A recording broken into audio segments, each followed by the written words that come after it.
Mr. Speaker, I now yield to a great new member, Representative Paul Hodes, the gentleman from New Hampshire, 5 minutes. The gentleman is recognized for 5 minutes. Thank you, Mr. Speaker.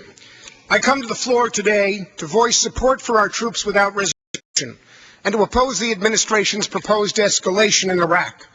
We are at a turning point in American history. This Congress will shortly vote on a bold, clear resolution repudiating the administration's failed policy in Iraq, a fiasco which has weakened our security, threatened our military readiness, cost thousands of lives, and wasted billions of dollars. I was elected to Congress from the great state of New Hampshire, promising a return of congressional accountability and oversight. For the past 6 years, while Congress was under Republican control, only 12 hearings were held on the Iraq War. But in the past 6 weeks, this Congress has held 52 hearings. The evidence is clear that the American people in Congress were misled into the war in Iraq.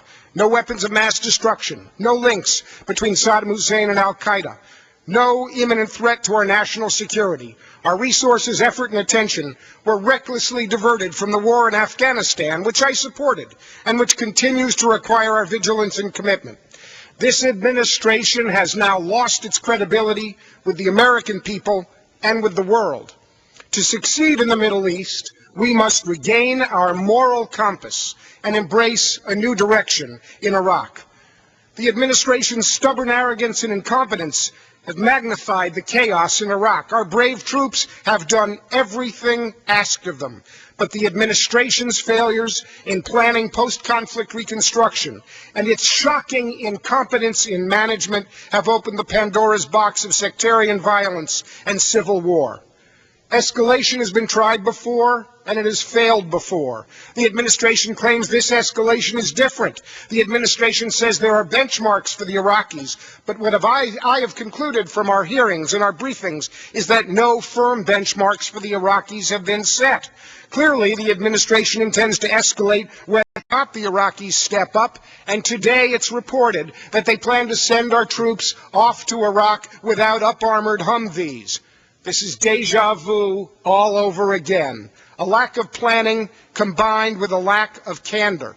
Relying on a military force alone as a strategy continues the administration's one-legged stool approach to foreign policy. Absent an Iraqi government committed to forging a political solution to the country's woes, and absent the infrastructure for jobs and reconstruction program, the one-legged stool cannot stand. We've already lost billions in U.S. and Iraqi dollars to fraud, waste, and abuse. Baghdad is a city of some 7 million people. In a city that size, an injection of 20,000 troops is too little, too late. The administration talks of victory in Iraq. The word is meant to stir our patriotic fervor, but in this matter, it has, unfortunately, a sad and hollow ring. As a result of the administration's ineptitude, we're left making the best out of a bad situation. We owe it to our troops, the American people, and the Iraqis to act wisely and strategically. The administration talks tough. We must be tough, smart, and fearless. That means a new direction in Iraq. Our first order should be to address the missing second leg of the stool, replace the military surge with a diplomatic surge, convene a high-level team of special envoys, send them to the region, and send them there until the job is done. The third leg of the stool is economic.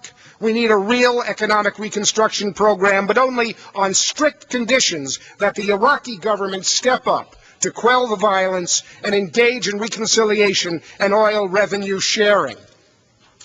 It is past time to remove our troops from the middle of this civil war, redeploy them strategically in the region to give pause to our foes, and send the troops we need to Afghanistan, where they can support the government and deal with the resurgent Taliban.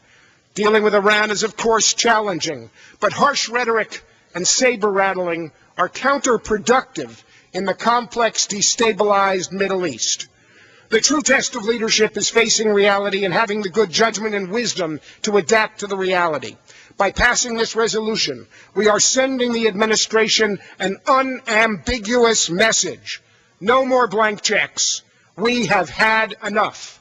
It is time to face the reality in Iraq and develop a responsible and comprehensive strategy to protect American security in the region.